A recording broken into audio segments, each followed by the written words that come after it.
mengangkat kedua tangannya mendekati kedua pundaknya. Jadi mengangkat kedua tangan itu mendekati kedua bahu, ya. Apabila beliau memulai sholat, ya, ini untuk takbiratul ihram, mengangkat tangan sejajar bahu. Kemudian apabila beliau bertakbir untuk ruku' dan juga bangkit dari ruku'.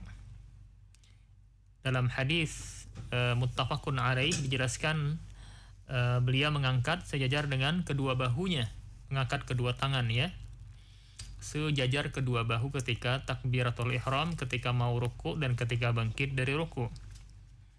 Sedangkan dalam hadis Abu Humaid, ya, dalam riwayat Abu Daud dijelaskan bahwa beliau mengangkat kedua tangannya sampai keduanya mendekati kedua pundaknya, ya. Kemudian juga dia bertakbir, ya. Sedangkan dalam riwayat Imam Muslim dari Malik bin Al-Huwairis radhiyallahu anhu, seperti hadis Ibnu Umar, namun dia mengatakan sehingga kedua tangannya mendekati kedua daun telinganya. Di dalam hadis yang kita bacakan ini, akhwatul iman, ya, bahwa lafaz hadis Abu Humaid di riwayat Abu Daud, yakni apabila Rasulullah sallallahu alaihi wasallam beliau salat itu, beliau berdiri lurus dan mengangkat kedua tangannya sehingga keduanya mendekati atau sejajar dengan kedua bahu, ya, telapak tangan tersebut. Apabila hendak ruku', maka beliau mengangkat kedua tangannya, ya, sehingga keduanya mendekati kedua pundaknya. Kemudian beliau juga mengucapkan Allahu Akbar, ya. Dan beliau dikatakan di sini ruku' dengan i'tidal, beliau tidak mendongakkan kepalanya dan tidak menundukkannya. Dan beliau meletakkan kedua tangannya di kedua lututnya. Kemudian setelah itu, ya, setelah selesai ruku mengucapkan Sami'allahu liman hamidah dan mengangkat kedua tangannya dan beri'tidal, ya. Ini dalam hadis yang pertama ini dijelaskan beliau mengangkat kedua tangan sejajar dengan kedua bahu, ya. Kedua bahu. Sedangkan di dalam hadis Malik bin Al-Huwairis radhiyallahu an dalam Sahih Muslim dikatakan apabila Rasulullah sallallahu alaihi wasallam bertakbir, maka beliau mengangkat kedua tangannya sehingga keduanya mendekati daun telinga, ya. Apabila beliau ruku' juga mengangkat kedua tangan sehingga mendekati kedua daun telinga, ya. Di sini dalam hadis Malik bin Al-Huwairis dijelaskan bahwa beliau mengangkat kedua tangannya tersebut sejajar dengan daun telinga. Dan tentu dua hadis ini adalah hadis yang dua lafaznya adalah lafaz hadis yang sahih, ya. Dan bila beliau mengangkat kepalanya dari ruku juga mengucapkan Sami'allahu liman hamidah, dan beliau juga melakukan seperti itu. Artinya tetap mengangkat kedua tangan sejajar dengan daun telinga, ya, daun telinga. Kalau tadi sejajar dengan bahu, maka silahkan kita meniru apa-apa yang dicontohkan oleh Nabi Sallallahu Alaihi Wasallam dalam bertakbiratul ihram ketika ruku' dan bangkit dari ruku', mengangkat kedua tangan sejajar bahu atau sejajar dengan daun telinga atau mendekati daun telinga, ya. Maka dalam riwayat Muslim dari Malik bin Al-Huwairis radhiyallahu anhu yang dikatakan sehingga keduanya mendekati kedua telinganya, ya. Dan lafaz ini juga tidak bertentangan dengan hadis yang sebelumnya, yakni sehingga kedua tangannya itu mendekati kedua pundaknya, ya. Atau di sini mendekati daun telinga, ya, daun telinga atau telinganya, ya. Karena maksudnya yakni punggung telapak tangannya mendekati pundak, ya. Ini juga sebenarnya bisa kita kompromikan hadis ini, ya. Yakni punggung telapak tangan, ya, itu mendekati pundak sementara ujung jari mendekati kedua telinga, ya. Ini kalau kita praktekkan, ya, maka kedua lafaz hadis ini bisa dipraktekkan dengan sekali praktek, ya. Jadi ketika kita mengangkat kedua tangan, ya, maka sudah barang tentu punggung telapak tangan kita itu mendekati pundak dan ujung jari mendekati daun telinga. Karena jarak antara pundak dengan telinga juga berdekatan, ya. Sedangkan Abu Daud meriwayatkan dari Wa'il dengan lafaz sehingga dia mendekati pundaknya dan kedua ibu jarinya mendekati kedua telinganya. Ya, ini bisa dipahami, ya. Dan kita bisa mengira-ngira dengan cara menghadapkan bagian dalam telapak tangan ke arah kiblat, ya. Ini kalau kita mengangkat kedua tangan. Jadi hadis-hadis yang disebutkan oleh penulis ini menunjukkan disyariatkan mengangkat kedua tangan dalam 3 kondisi di atas, ya, 3 kondisi di atas. Dan ini tidak bertentangan dengan riwayat Mujahid bahwa dia sholat di belakang Ibnu Umar dan dia tidak melihat melakukan itu, ya.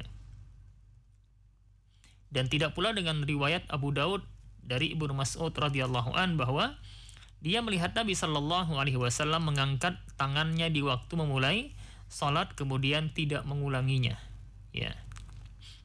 Jadi ini merupakan salah satu cara yang beliau contohkan dalam mengangkat kedua tangan. Kemudian dikatakan di sini riwayat Mujahid terdapat padanya Abu Bakar bin Ayyas yang beliau seorang yang hafalannya buruk, ya. Kalaupun riwayat ini sahih, maka ini menunjukkan kebolehannya. Artinya kita disunnahkan mengangkat kedua tangan dengan cara yang dicontohkan tadi. Adapun riwayat Ibnu Mas'ud, maka Asy-Syafi'i telah mengatakan bahwa hadis tersebut tidak sahih.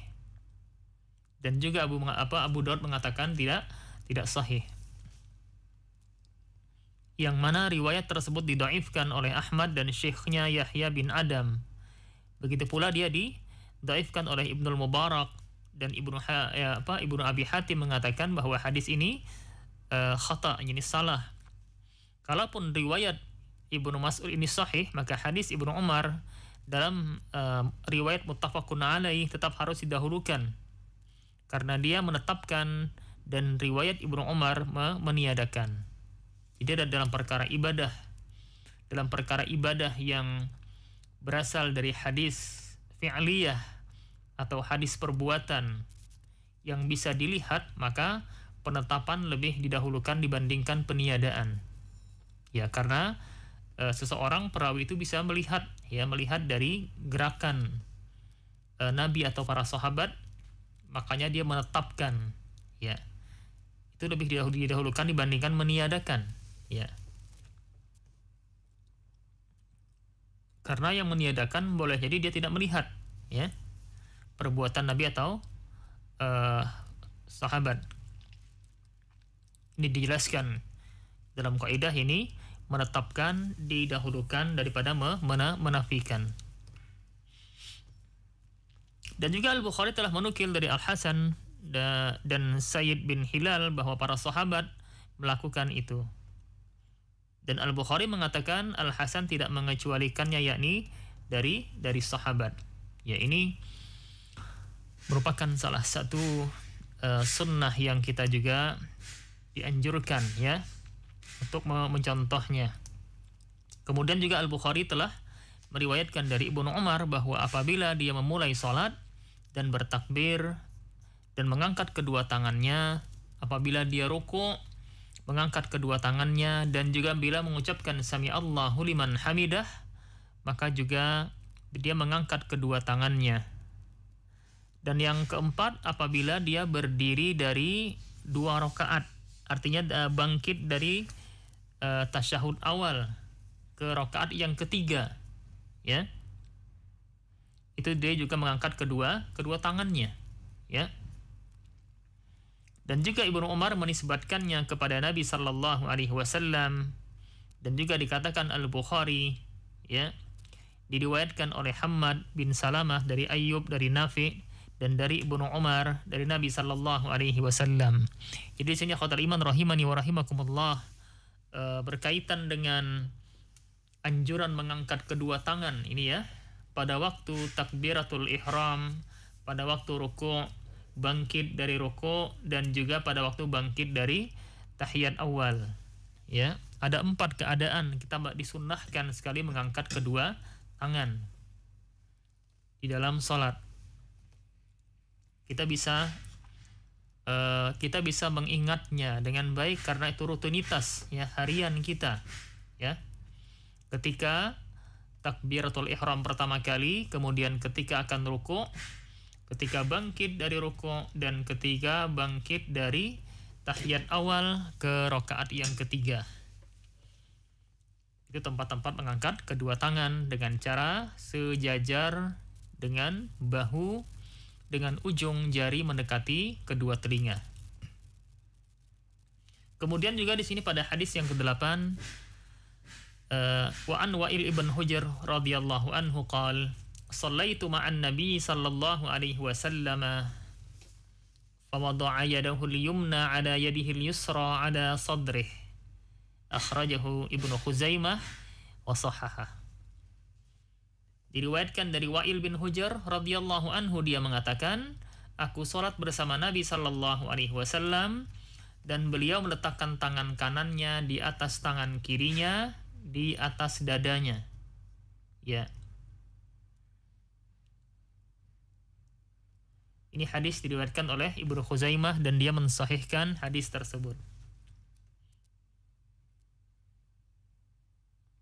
Maka dikatakan di sini akhatul iman ya, yang dimaksud di hadis ini di atas dada, dalam bahasa Arab istilah ala sadrih ini di atas dada, yakni tepat di dadanya, bukan di atas dada versi kita ya, bukan di atas dada di bawah leher, artinya tepat di atas dadanya. Dan hadis Wa'il ini diriwayatkan oleh Imam Muslim dari Wa'il bin Hujr dengan lafaz yang lain bahwa dia melihat Nabi sallallahu alaihi wasallam mengangkat kedua tangannya ketika beliau mulai salat ya. Kemudian juga di sini beliau bertakbir sampai mendekati kedua telinganya. Kemudian beliau bersedekap dengan meletakkan tangan kanannya di atas tangan kirinya.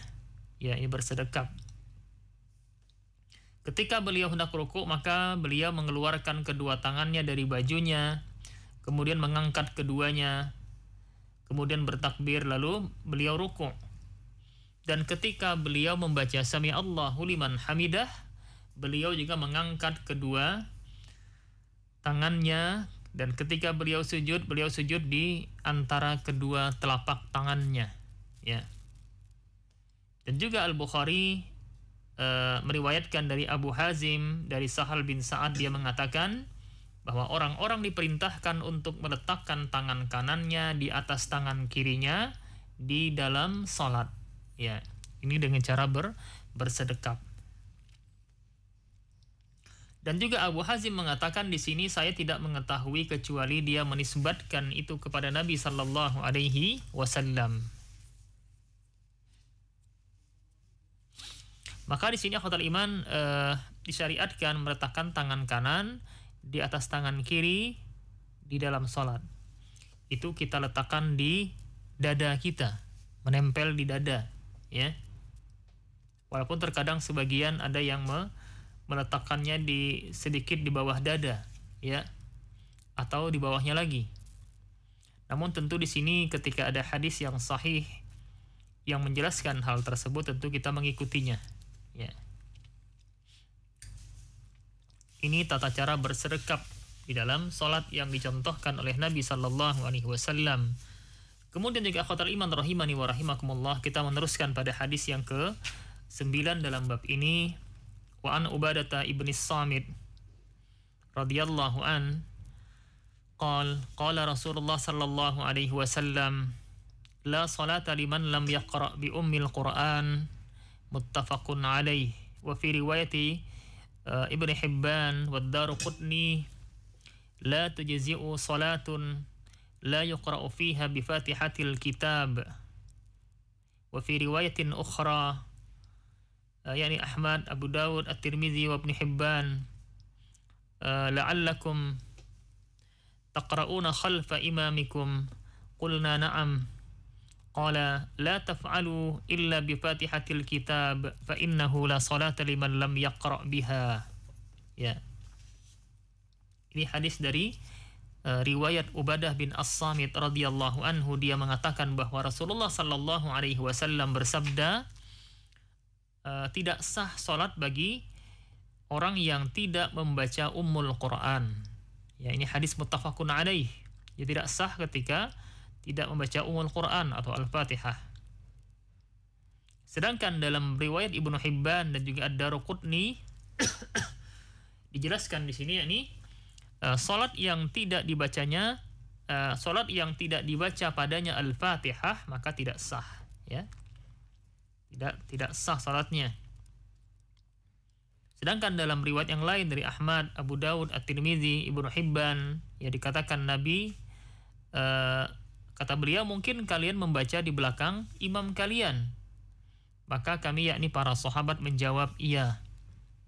Maka Nabi sallallahu alaihi wasallam bersabda, jangan kalian lakukan kecuali dengan Al-Fatihah, karena tidak ada salat bagi orang yang tidak membacanya. Ya, ini kembali berkaitan dengan rukun salat, ini surah Al-Fatihah. Ya khotul iman, para pendengar dan para pemirsa dimanapun Anda berada, maka di hadis yang pertama dalam bab ini, yakni bab sifat salat Nabi, yang di sana telah disinggung kewajiban membaca apa yang mudah dari Al-Quran, ya, apa yang mudah dari Al-Quran di semua rakaat salat. Jadi dalam posisi kita berdiri dalam salat, kita diperintahkan untuk membaca Al-Quran, ya. Apa yang mudah dari faqra'u ma tayassara minal Qur'an, membaca yang mudah dari Al-Quran. Dan tentu di sini Al-Fatihah merupakan surat yang mudah untuk dibaca. Dan hadis Ubadah ini menentukan kewajiban membaca Al-Fatihah, ya. Sedangkan zahir riwayat-riwayat yang ada ini menunjukkan kewajiban membacanya dalam salat sirriyah dan juga salat jahriyah bagi orang yang munfarid, orang yang salat sendirian. Kemudian juga imam dan makmum, ada kewajiban membaca Al-Fatihah tersebut, ya. Dan juga kewajiban atas makmum ini tidak bertentangan dengan hadis Ibnu Majah dari Jabir bin Abdullah, ya, hadis Ad-Daruqutni dari hadis Ibnu Umar, kemudian hadis At-Tabrani dalam Al-Awsat dari Abu Sa'id Al-Khudri, kemudian hadis Ad-Daruqutni dari Abu Hurairah dan Ibnu Abbas, dan hadis Ibnu Hibban dalam Kitabud Du'afa dari Anas bin Malik, ya, bahwa Rasulullah sallallahu alaihi wasallam bersabda,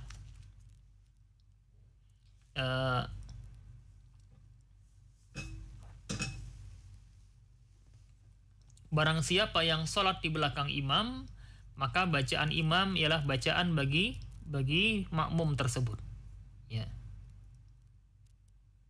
Maka dikatakan di sini bahwa hadis ini seluruh sanadnya ma'lul, yang memiliki illan atau cacat, ya. Dan hadis Jabir bin Abdullah terdapat perawi yang bernama Jabir al-Ju'fi, seorang kadzab, ya, seorang pendusta besar, ya. Sedangkan hadis Abu Sa'id terdapat Ismail bin Umar bin Bahih, ya, seorang perawi yang dhaif. Dan hadis Ibnu Umar ini mauquf, ini hanya sampai kepada sahabat saja.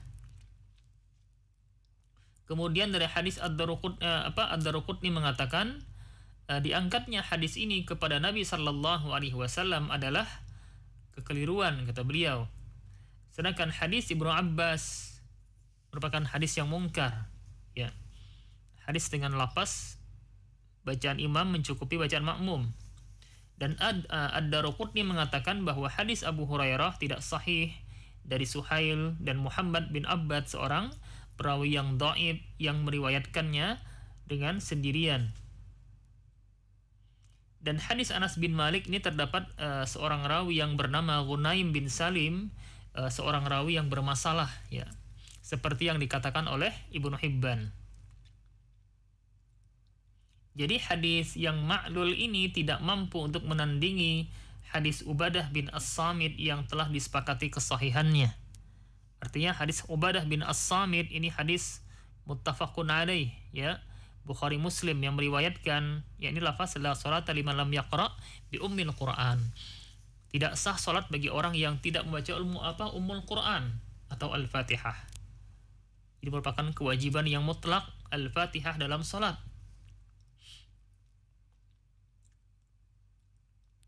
Dan juga di sini ada, ya, riwayat yang sahih yang datang dari Rasulullah sallallahu alaihi wasallam bahwasanya beliau diam di antara takbiratul ihram dan bacaan.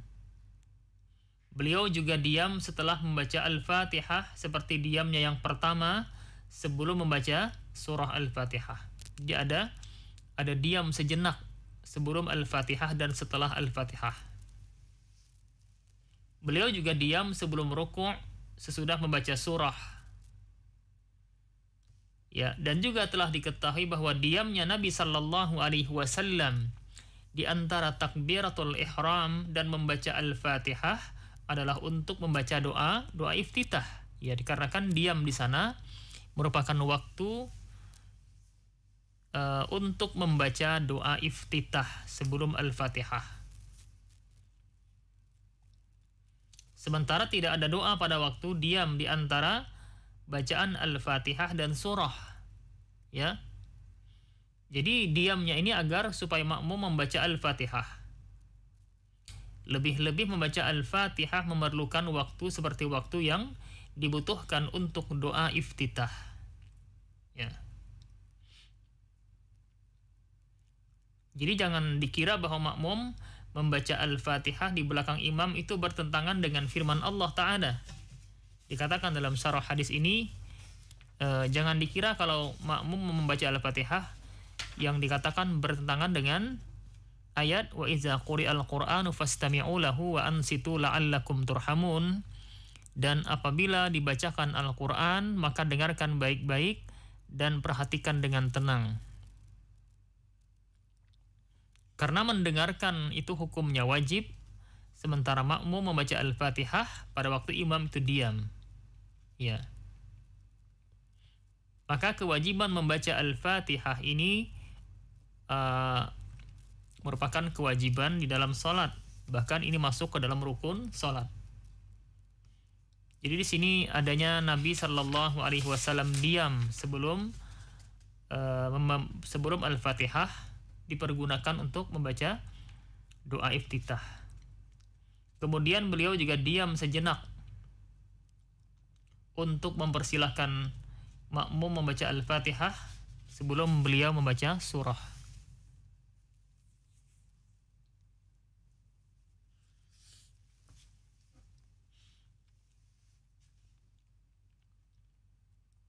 Kemudian di sini pada hadis yang ke-10,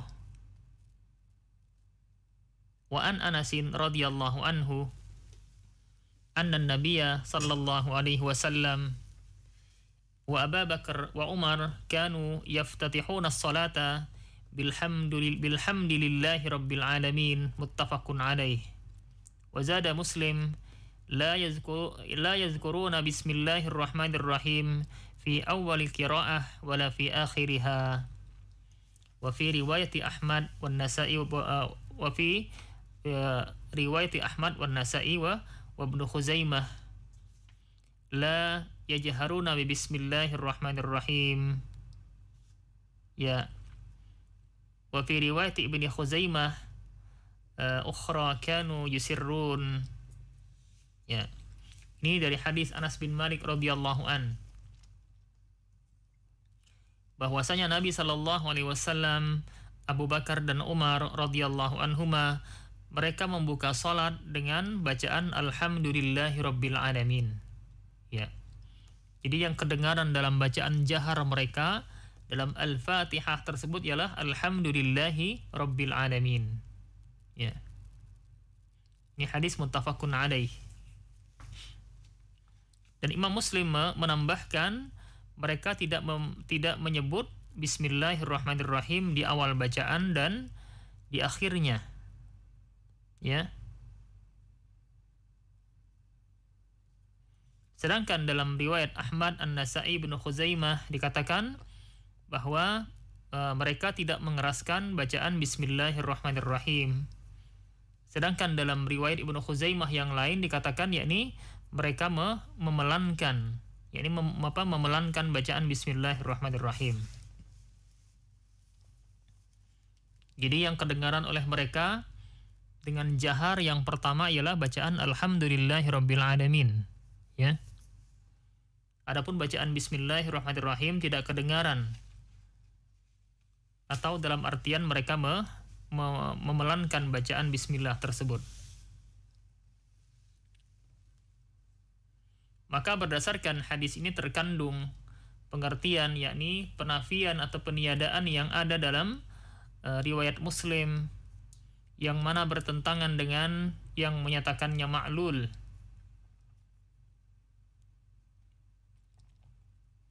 Jadi ikhwatal iman rahimani wa rahimakumullah, ya, penjelasan hadis yang kita bacakan tadi, adanya ucapan mereka membuka salat dengan Alhamdulillahirabbil alamin. Ini makmum yang mendengar Nabi sallallahu alaihi wasallam membaca Al-Fatihah dengan memulai membaca dengan Alhamdulillahirabbil alamin, ya. Diriwayatkan oleh Al-Bukhari dari Hafs bin Umar, dari Syu'bah, dari Qatadah, dari Anas, ya. Diriwayatkan oleh Muslim dari Muhammad bin Mihran Ar-Razi, dari Al-Walid bin Muslim, dari Al-Auza'i, dari Qatadah, ya, bahwa Qatadah menulis untuk Al-Auza'i memberitahukan bahwa Anas bin Malik memberitahukan kepadanya dan dia mengatakan, saya salat di belakang Nabi sallallahu alaihi wasallam, Abu Bakar, Umar dan Utsman, yang mana mereka semua membuka salat dengan membaca Alhamdulillahirabbil alamin, dan mereka tidak menyebutkan Bismillahirrahmanirrahim di awal kalimat dan juga di akhirnya. Artinya tidak kedengaran bacaan Bismillahirrahmanirrahim baik di awal Al-Fatihah ataupun setelahnya. Namun juga dikatakan di sini bahwa ucapan tidak menyebutkan, yakni tidak menyebutkan Bismillahirrahmanirrahim, itu bukan merupakan peniadaan yang langsung terhadap bacaan basmalah sebelum membaca Al-Fatihah dalam salat. Akan tetapi maksudnya adalah bahwa orang-orang yang salat di belakang mereka tidak mendengarkan mereka membacanya. Ya. Tidak mendengarkan Nabi membaca bismillah, walaupun boleh jadi beliau membaca dengan pelan, ya. Sama seperti diamnya Nabi sallallahu alaihi wasallam itu di antara takbir dan qiraah. Ya. Diamnya Nabi sebelum membaca Al-Fatihah, yang mana orang yang di belakang beliau tidak mendengar apa yang beliau baca. Sehingga Abu Hurairah membaca, beliau bertanya tentang hal tersebut. Ya. Ketika dia bertanya kepada Nabi, ya, diammu di antara takbir dan qiraah, apa yang kau baca? Maka beliau menjawab, aku membaca Allahumma ba'id baini wa baina khataayaya, ya, ila akhiril hadis. Ini beliau membaca doa istiftah. Jadi diamnya tersebut bukan bermakna tidak membaca. Kemudian dikatakan juga di sini, apa yang kami katakan ini sesuai dengan hadis riwayat Ahmad, An-Nasa'i, Ibnu Khuzaimah yang mengatakan bahwa mereka tidak mengeraskan bacaan Bismillahirrahmanirrahim. Dan juga Ibnu Khuzaimah membawakan riwayat yang lain bahwa mereka memelankan bacaannya, ya. Al-Bukhari meriwayatkan dari Qatadah mengatakan bahwa Anas ditanya, bagaimanakah qiraah Nabi sallallahu alaihi wasallam? Maka Anas menjawab, qiraahnya dengan mad atau panjang. Ya, kemudian membaca Bismillahirrahmanirrahim, memanjangkan Bismillah, memanjangkan Ar-Rahman, memanjangkan Ar-Rahim, ya. Jadi Bismillahirrahmanirrahim, ya. Dan Imam Muslim meriwayatkan dari Anas bahwa Rasulullah sallallahu alaihi wasallam bersabda, ya, unzilat alayya anifan suratun summa qara'a bismillahirrahmanirrahim inna a'tainakal kautsar fasalli li rabbika wanhar inna syani'aka huwal abtar. Kata beliau, baru saja ada surat yang diturunkan tadi kepadaku. Maka beliau baca bismillahirrahmanirrahim ya di surah Al-Kautsar tersebut ya. Dan jika memang ya telah terbukti bahwa Rasulullah sallallahu alaihi wasallam membaca bismillah sebelum Al-Fatihah dan sebelum surah, maka tidak ada maka tidak pada tempatnya menafsirkan ucapan Anas, yakni tidak menyebutkan ya dengan tidak membaca sama sekali walaupun pelan. Akan tetapi maksudnya ialah mereka membaca dengan pelan. Jadi kesimpulan daripada hadis ini ya khotul iman yang pertama, termasuk perbuatan sunnah adalah tidak membaca basmalah dengan keras di dalam sholat. Ya kita baca bismillahirrahmanirrahim namun dengan bacaan yang pelan ya. Adapun bacaan yang keras itu dimulai dengan alhamdulillahirabbil alamin. Jadi basmalah dibaca dengan pelan sebelum Al-Fatihah dan sebelum membaca surah dalam sholat. Ini diantara sunnah yang dicontohkan Nabi Sallallahu Alaihi Wasallam dalam hadis-hadis yang sahih. Ya, jadi ketika imam membaca Al-Fatihah ya dalam sholat yang jahar misalnya, maka disunnahkan bagi imam tersebut untuk memelankan bacaan Bismillahirrahmanirrahim, kemudian memulai dengan Alhamdulillahirabbil alamin dan seterusnya. Kemudian juga ketika akan membaca surah setelah Al-Fatihah, maka juga bacaan Bismillah dipelankan. Ya.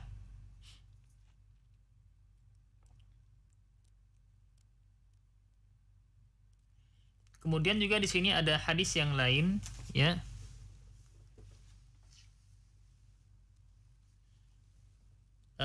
Wa an Nu'aim al-Mujmir radhiyallahu anhu qala Sallaitu wara'a Abi Hurairah radhiyallahu anhu faqara'a bismillahirrahmanirrahim thumma qara'a bi ummil Qur'an hatta idza balagha waladdallin qala amin wa yaqulu kullama sajad Allahu akbar wa idza qama minal julus Allahu akbar thumma yaqulu idza sallam walladhi nafsi biyadihi inni la ashbahakum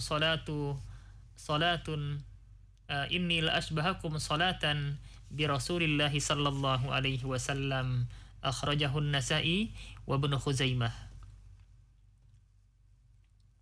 Ini sebuah riwayat daripada Nu'aim al-Mujmir radhiyallahu anhu ketika dia mengatakan, Nu'aim mengatakan,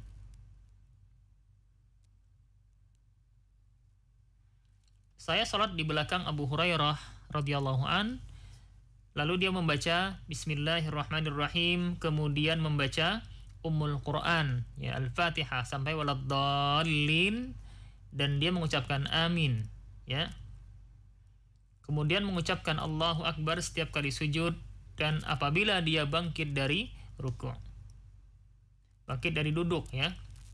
Kemudian juga ketika salam maka dia mengatakan setelah selesai salat, dikatakan oleh Abu Hurairah bahwa demi zat yang jiwaku berada di tangannya, ya, sesungguhnya aku ialah orang yang paling mirip salatnya dengan Rasulullah sallallahu alaihi wasallam di antara kalian.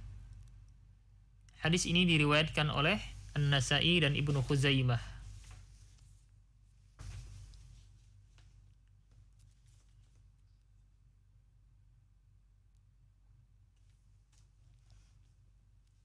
Maka dikatakan di sini akhwatul iman bahwa hadis ini diriwayatkan oleh As-Siraj, Ibnu Hibban dan yang lainnya dari Sa'id bin Abu Hilal, dari Nu'aim al-Mujmir, ya. Dan Al-Bukhari meriwayatkan dalam bab makmum membaca amin dengan keras dari Abu Saleh, dari Abu Hurairah radhiyallahu an, bahwa Rasulullah sallallahu alaihi wasallam bersabda, "Idza qala al-imam ghairil maghdubi 'alaihim waladdallin faqulu amin fa inna man wafaqa qawluhu qawlal malaikati ghufira lahu ma taqaddama min dzambih."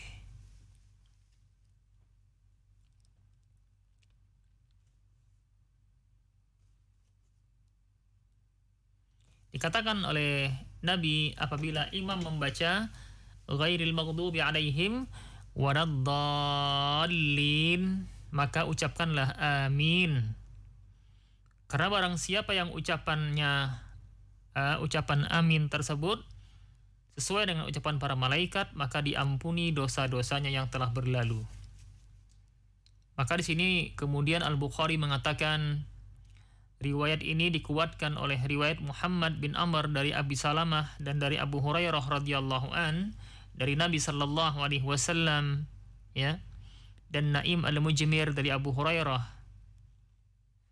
Dan juga dikatakan di sini bahwa engkau melihat, ya, bahwa isyarat Al-Bukhari kepadanya dalam bab makmum membaca amin dengan keras bukan merupakan kepastian yang menunjukkan membaca basmalah secara keras, dan tidak pula menunjukkan bahwa basmalah disebutkan di sana.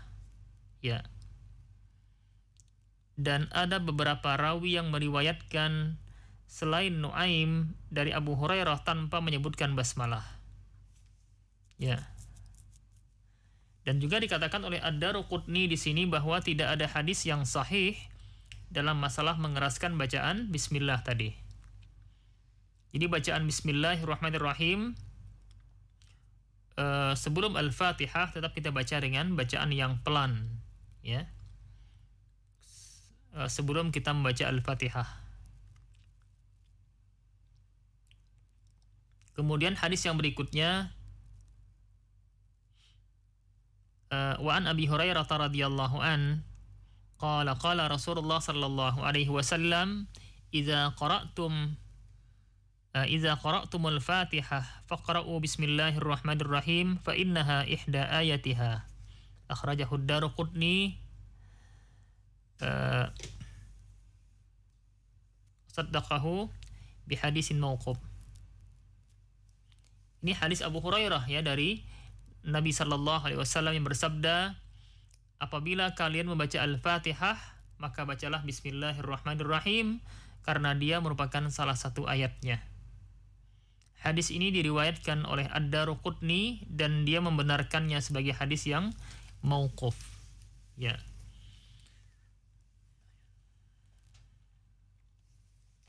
Maka di sini akhwatul iman rahimani wa rahimakumullah dikatakan bahwa hadis ini diriwayatkan oleh Ad-Daruqutni dari Abu Hurairah radhiyallahu an, ya, dengan lafaz bahwa Rasulullah sallallahu alaihi wasallam bersabda, apabila kalian membaca alhamdulillah maka bacalah bismillahirrahmanirrahim. Dia merupakan ummul Quran, ummul kitab, as-sab'ul masani, dan bismillahirrahmanirrahim merupakan salah satu ayatnya. Salah satu ayat dalam Al-Fatihah. Dan juga Al-Ya'mari mengatakan seluruh rawinya adalah perawi yang siqah, ya. Mana Nuh bin Abi Bilal, perawi hadis tersebut dari Sa'id bin Abi Sa'id Al-Maqburi dari Abu Hurairah radhiyallahu an, yang mana dia ragu, ya. Terkadang dia menyatakan marfu dan terkadang menyatakan mauquf, ya. Ini hadis marfu, ini hadis yang disandarkan langsung kepada Nabi sallallahu alaihi wasallam. Sedangkan hadis yang mauquf, hadis yang berhenti kepada para sahabat saja.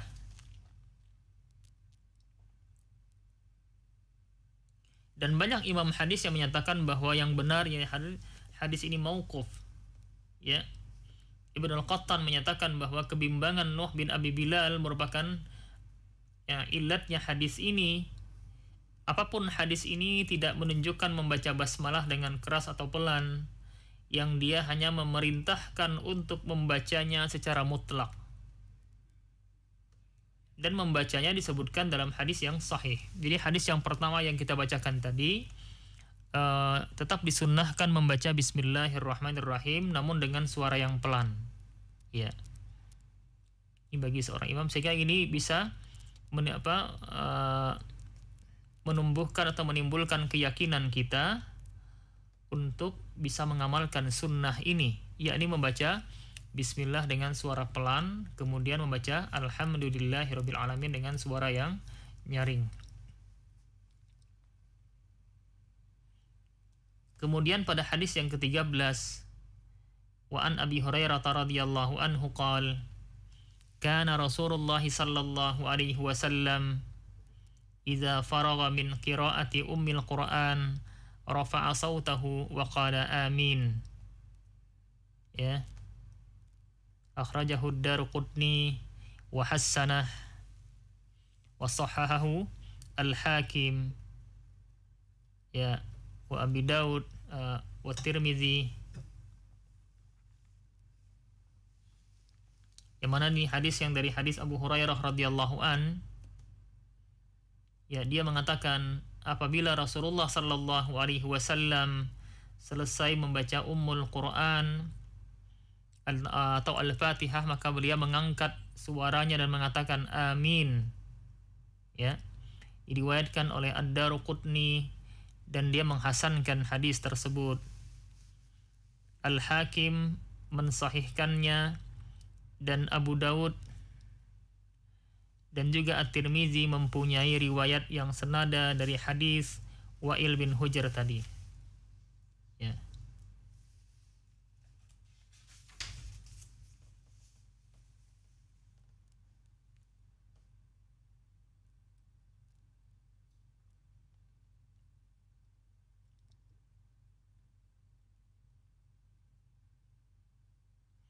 Maka di sini akhwatul iman rahimani wa rahimakumullah, dikatakan juga bahwa lafaz hadis Wa'il bin Hujr, ya, yang mengatakan bahwa saya mendengar Rasulullah sallallahu alaihi wasallam membaca ghairil maghdubi alaihim waraddallin, dan beliau mengatakan amin dengan beliau panjangkan suaranya. Ya. Kemudian diriwayatkan pula oleh Ahmad, Ad-Darqutni, Ibnu Hibban dan Abu Daud yang menambahkan bahwa beliau mengangkat suaranya, mengangkat suara ketika membaca amin tersebut. Ya. Dan juga Al-Habis mengatakan bahwa sanadnya sahih. Dan dia telah disahihkan pula oleh Ad-Darqutni, ya. Abu Daud meriwayatkan hadis Abu Hurairah dengan lafaz, ya, apabila Rasulullah sallallahu alaihi wasallam membaca ghairil maghdubi alaihim waraddallin, maka beliau mengucapkan amin sehingga orang-orang yang di belakangnya di shaf pertama itu mendengarnya. Jadi juga mengucapkan, membaca amin dengan bacaan yang juga diangkat suaranya, ya. Ini juga berlaku buat makmum yang mengucapkan amin. Dan juga Al-Bukhari meriwayatkan dari Abu Hurairah radhiyallahu anhu bahwa Nabi sallallahu alaihi wasallam bersabda, apabila imam mengucapkan amin, maka ucapkanlah amin. Ya. Karena barang siapa yang aminnya sesuai dengan aminnya para malaikat, niscaya dosanya yang telah berlalu itu diampuni. Ya.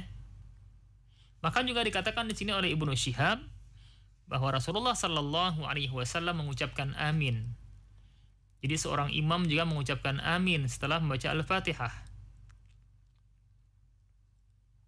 Dan juga Al-Bukhari meriwayatkan dari Abu Hurairah radhiyallahu an bahwa Rasulullah sallallahu alaihi wasallam bersabda, apabila salah seorang dari kalian mengucapkan amin dan para malaikat di langit mengucapkan amin, lalu salah satu bertepatan dengan yang lain, maka niscaya dosanya yang telah berlalu itu diampuni. Ya. Kemudian Al-Bukhari menyebutkan dalam bab makmum mengucapkan amin dengan suara yang keras, ya, hadis Abu Saleh dari Abu Hurairah radhiyallahu an bahwa Rasulullah sallallahu alaihi wasallam bersabda, apabila imam membaca ghairil maghdubi alaihim waraddallin, maka ucapkanlah amin. Ya. Karena barang siapa yang ucapannya sesuai dengan ucapan para malaikat, maka diampuni dosanya yang telah berlalu. Ya. Maka dikatakan bahwa hadis-hadis ini menunjukkan disyariatkannya mengucapkan amin bagi imam, ya, makmum dan juga orang yang munfarid yang salat dengan sendirian. Ya. Jadi di sini imam juga diperintahkan disyariatkan bagi imam membaca amin ya dengan suara yang keras. Ya. Demikian sedikit hadis-hadis yang masih kita bisa bacakan tadi di dalam bab sifat salat Nabi sallallahu alaihi wasallam. Dan insyaallah taala pada kesempatan-kesempatan berikutnya kita akan teruskan lagi dalam hadis-hadis yang lain. Semoga Allah Subhanahu wa taala memudahkan kita untuk mengamalkan salat sesuai dengan apa-apa yang dicontohkan oleh Nabi sallallahu alaihi wasallam. Demikian wallahu tabaraka wa ta'ala a'lam. Sallallahu wasallama ala nabiyyina Muhammad wa ala alihi wa sahbihi ajma'in. Subhanakallahumma wa bihamdika asyhadu an la ilaha illa an astaghfiruka wa atubu ilaik. Assalamualaikum warahmatullahi wabarakatuh.